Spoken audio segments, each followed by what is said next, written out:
Good morning, guys. I hope you're having an amazing day.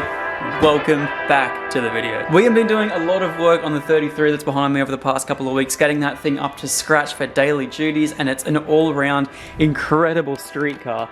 And it's been so much fun to drive, but that also unfortunately means that the FD is going to come off the road for a while. But you may ask why that is. Well, it's the title of today's video. We are going to be starting the single turbo conversion on the FD today, and it is like, oh man, I am so excited for this. A couple of videos ago, I would have shown you the brand new Hypergear ATR 45 SS2 turbo that we got for the FD. Now this thing here should be big enough to create maybe between around 350 to 400 horsepower on 98. Anything over that is an absolute bonus. But this turbo right here, if I can quickly turn it around for you guys, we custom built, so it's a CHRA dual ball bearing turbo with a 1.06 AR rear housing, which is absolutely massive. And not only that, but we also have a T51R mod front housing. This thing looks amazing, and I cannot wait to get this on the car. So today we're going to start the process, and we're going to start simplifying everything and getting a list ready of everything that we need to put this turbo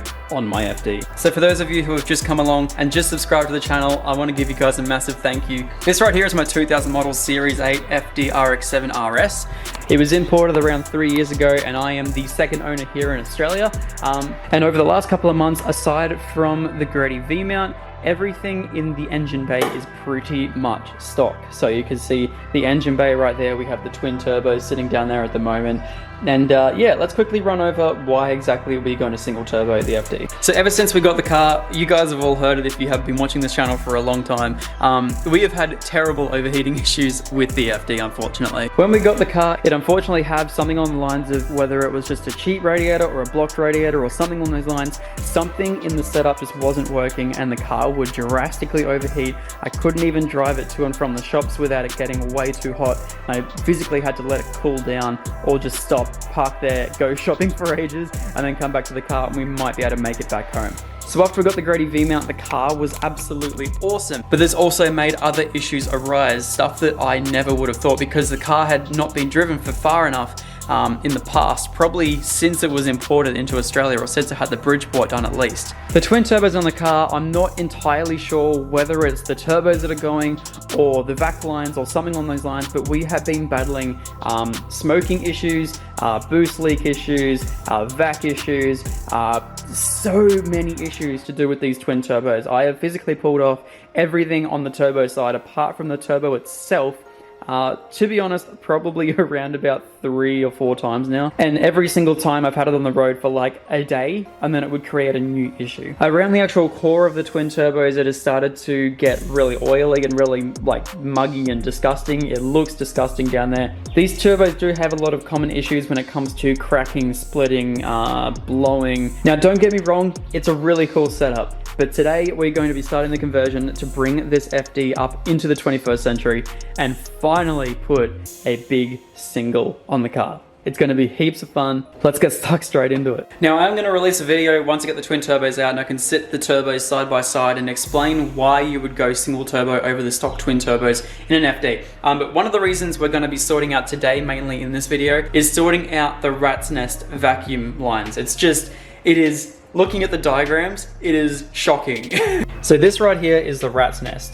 So this is basically how all the actuators, how the sequential twins work, how everything works in the FD. There are so many insane vac lines that to be honest, I was always really skeptical of pulling apart even one vac line, simply because I was worried about breaking another one and then having to pull the intake plenum off and then do everything along those lines. It is a very outdated and very complex vacuum setup, whereas when you go single turbo, you cut out almost everything to do with it. So you have literally one vac line that goes to obviously your blow-off valve, your wastegate, and then you take the boost reference from either your turbo or from the plenum. And like, not even all of these are lines. Like this orange one right here actually is just telling you how to vent your oil catch can. And then this one right here is going to your boost gauge.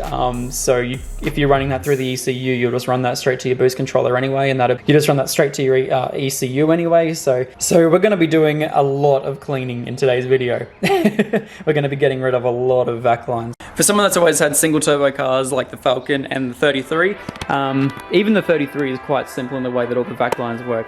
This is going to be a challenge. So the car is officially deregistered. Here's to the single turbo build. Let's get started.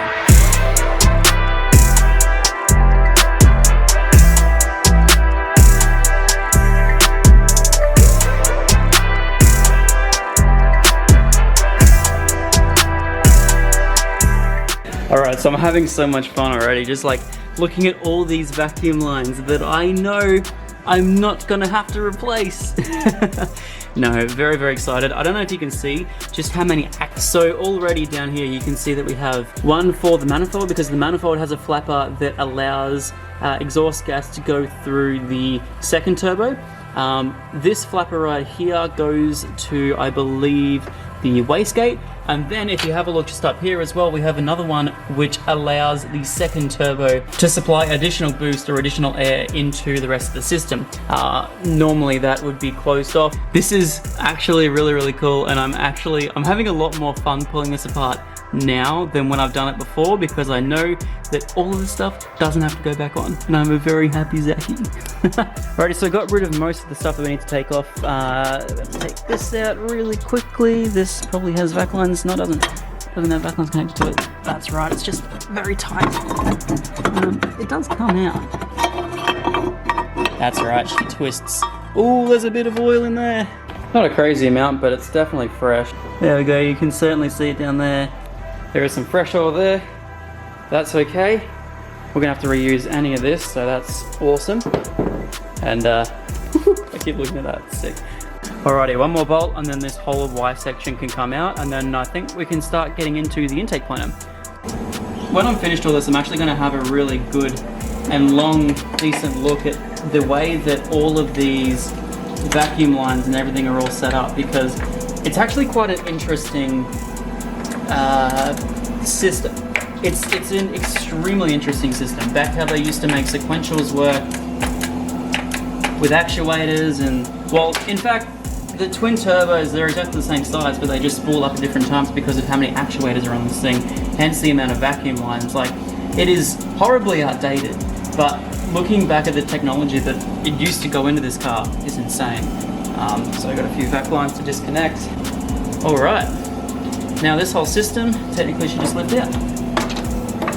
Just like so.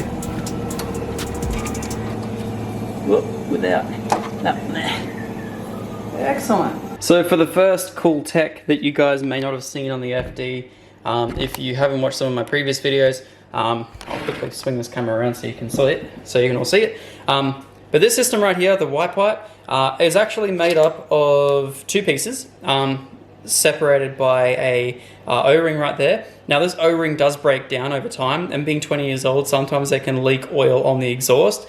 Definitely, if you have a smoking issue around your turbo, definitely check this out, because this is certainly something that can go wrong.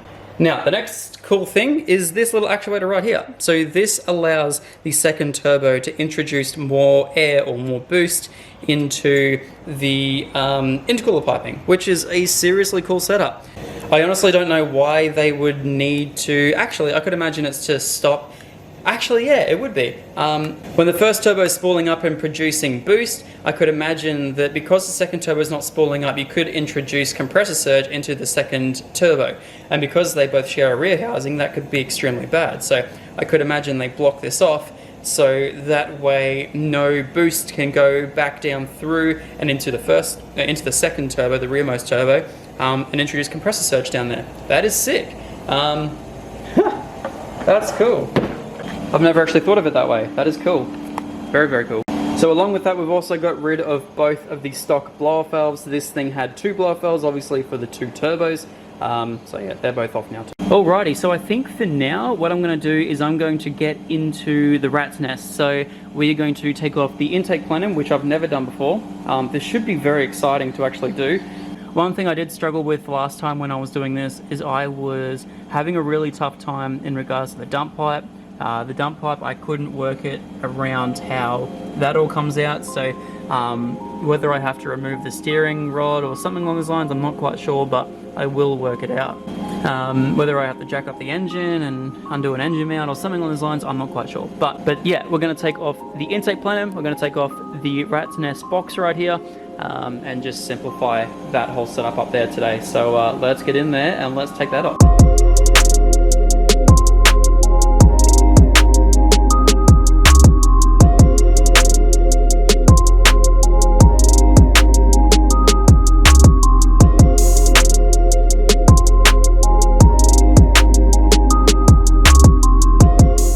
Alright, so this is going to be fun. So this is mainly for my reference, but this is the start of the rat's nest. This is going to be great fun. I'm going to unplug all of these little sensors here, and yeah, let's get into it. I completely forgot that a lot of these older Japanese cars, because they needed a little bit of a helping hand with cold start and just warming up the car in general. They used to run coolant through the throttle bodies just so that way they can heat up the air that's going into the car. So I completely forgot that we're going to be draining some of the forbidden cordial all over the place. Which reminds me, we have some new merch in the merch store. So if you guys have watched this far, definitely go out www.zacbaldy.com. Definitely go down and check out all of the new shirts that we have in stock. We have a new FDT, we have the Forbidden Cordial tee, and a couple of other awesome designs. If you guys want to support the channel, support the build, that would mean the absolute world to me. You guys are all awesome. Let's drain this coolant. I don't really feel like draining the coolant just yet, so I'm just gonna back off this hose. We're also gonna be deleting this hose as well, so I will make sure that I remember. Oof, wasn't as much as I was thinking it would be. And I believe there's another one underneath it as well. Yes, there is. Rightio, so this has one more plug and then we should be good.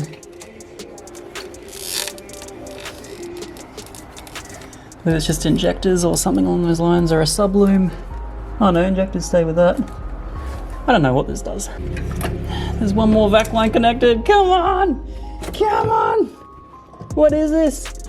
Alrighty, you're coming off. One way or another. I honestly think I've already gone further into this than I think I could probably undo. Alrighty, hey. Intake plenum is off. Ugh. Jeez, that's heavy. Alrighty, so this has been leaking, and there is a lot of oil.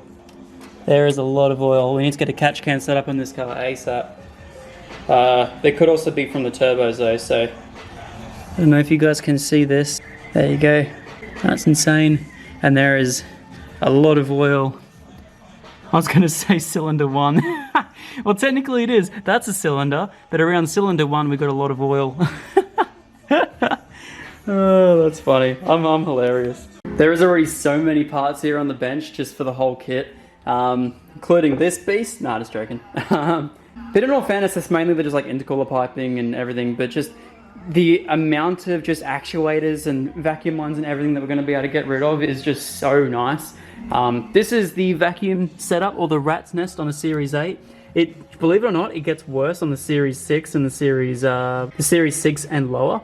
Yeah, this is actually really nice to look at. So I'm going to try and familiarize myself with the whole thing, figure out what sort of stuff we can delete. So I'm thinking like stuff like this right here, we should just be able to run a single coolant line straight to the front there, because there's no need to have any other random little coolant lines. The first piece of the puzzle that we can pretty much throw in the bin. Yeah, it's looking a little bit more bare. I think the next thing I'm going to do is I'm going to try and take out the coil packs and just see if I can work around getting all of these little tiny lines out, because that's another thing that has to go with this kit. So the second thing I know I can delete is this right here, which is the charcoal canister sort of venting thingy thing. So you can see that it goes into this hard line right here, and then the hard line goes down and then back down to the fuel tank. So we're just going to have this venting right here. I'm just going to zip tie it up out of the way for now, and then I can delete that later on. So let's get rid of this, undo this, and then yeah, the other two lines right there are for the fuel. So usually you'd have fuel in here. But this is the fuel out, and the fuel in is going to the FPR 800, which we're going to be running on the new setup as well. So let's get rid of this.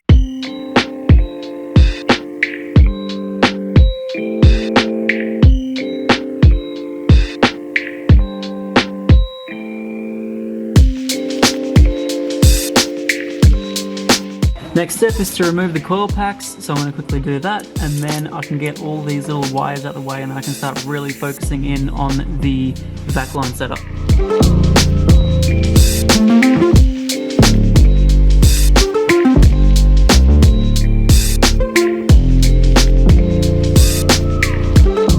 We're getting fairly close to actually being able to delete our first ever bit of hardlining, so the only thing we have left is fuel. So what I'm going to do right now is quickly take off both ends of the fuel, and then we can get rid of this entire section right here of hard tubing. So yeah, it's getting very exciting. It's getting very bare. I'm just working my way through it very slowly. It's taking me a few hours, but we're getting there.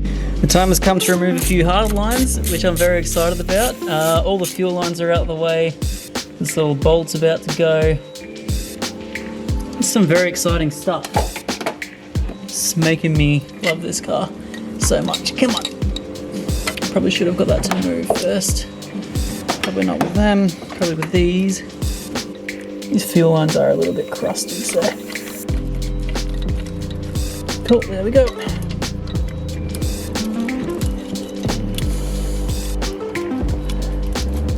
Probably will try and upgrade to all braided fuel lines as well, considering how hot this engine gets. Come on! It's coming. Why is that last little bit not coming out? Come on.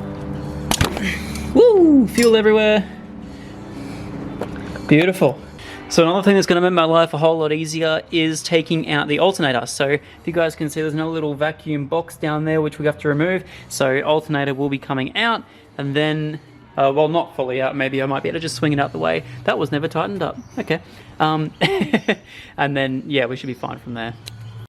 Not gonna lie, the RX7 alternator is infinitely easier to get at.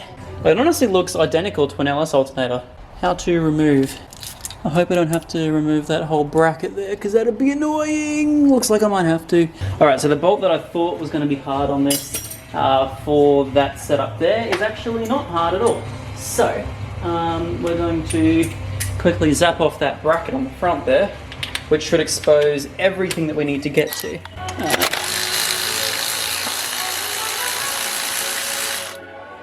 Rightio.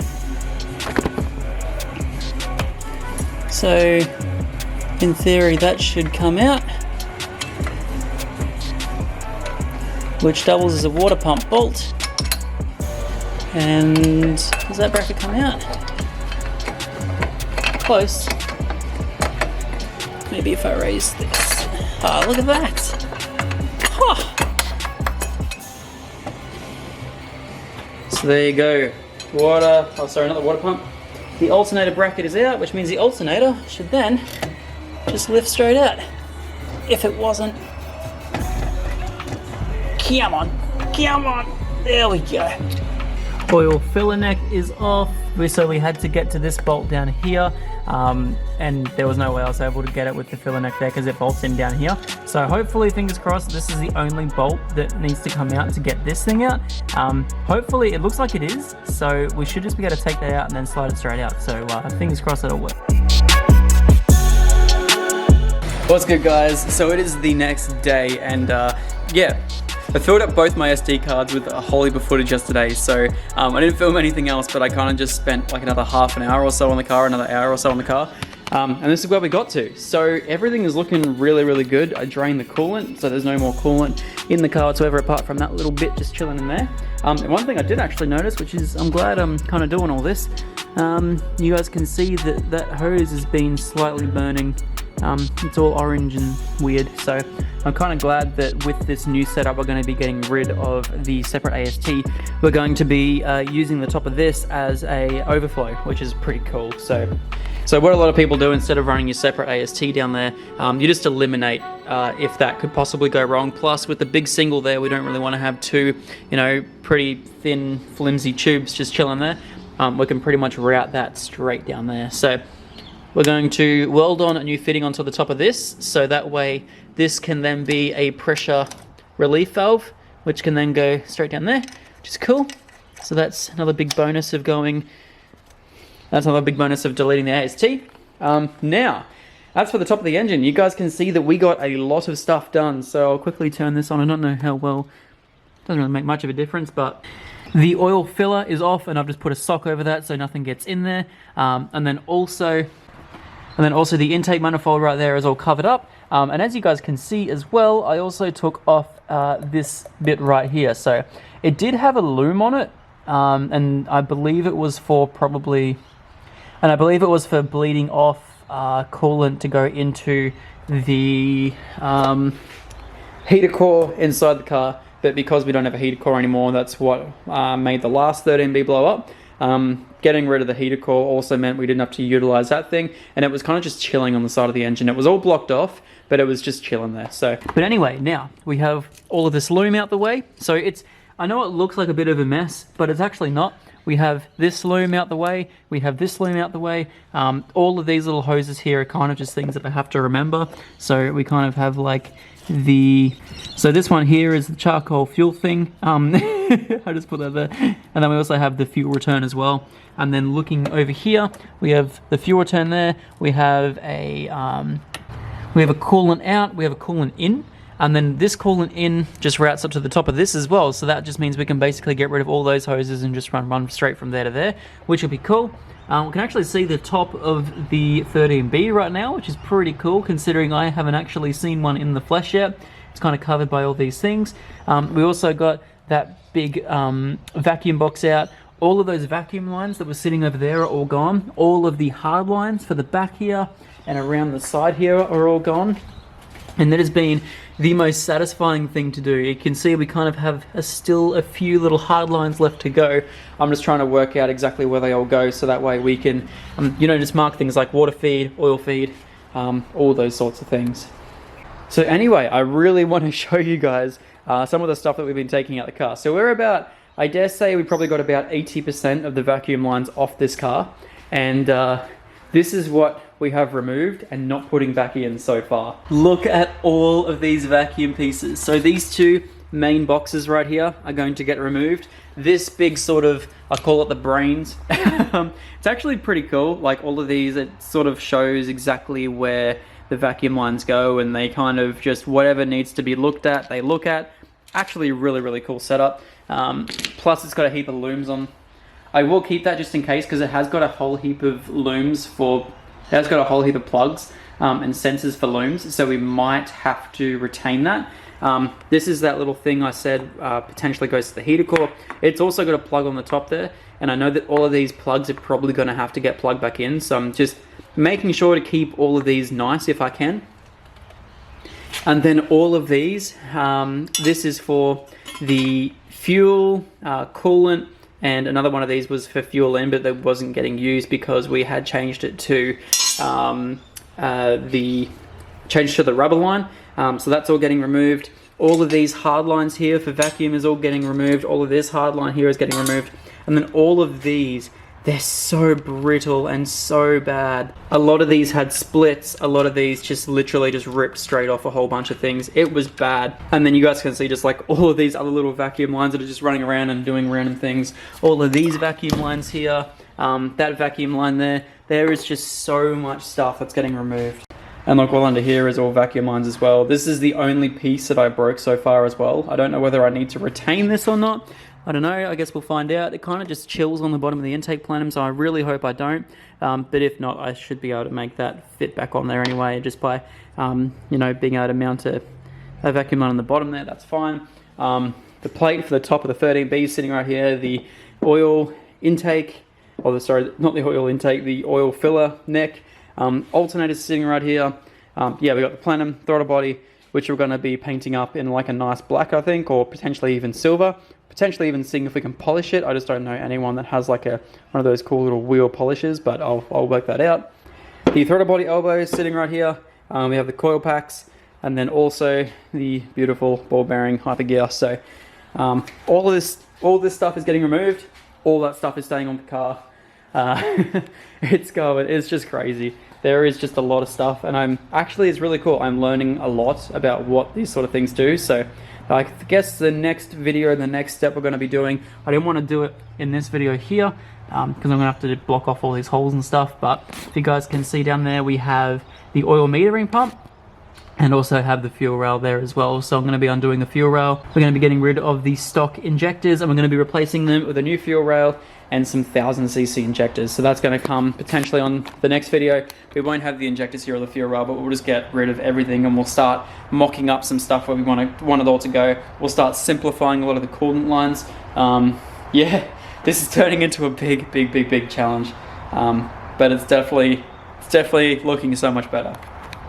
This is going to be so much more simple, and basically if I can get rid of all of these plugs here, I don't know if you can see it, but all of those plugs there, if I can basically delete all of that, it's going to be amazing. So fingers crossed that's what happens. I'm just removing all the vac lines because I don't want to take any chances. Even if we have to utilize some of the vac lines, I want to replace them because they're all just like, they're all like this. They're all just as if you twist them the wrong way, they'll literally just crack and split like that one just did. The amount of issues that I found with the whole rat's nest, and yeah, it's just, I'm amazed that this car was okay, and it probably wouldn't have lasted as long as it would have. So very happy about that. Anyway guys, thank you so much for watching. I'll see you in tomorrow's video. Peace.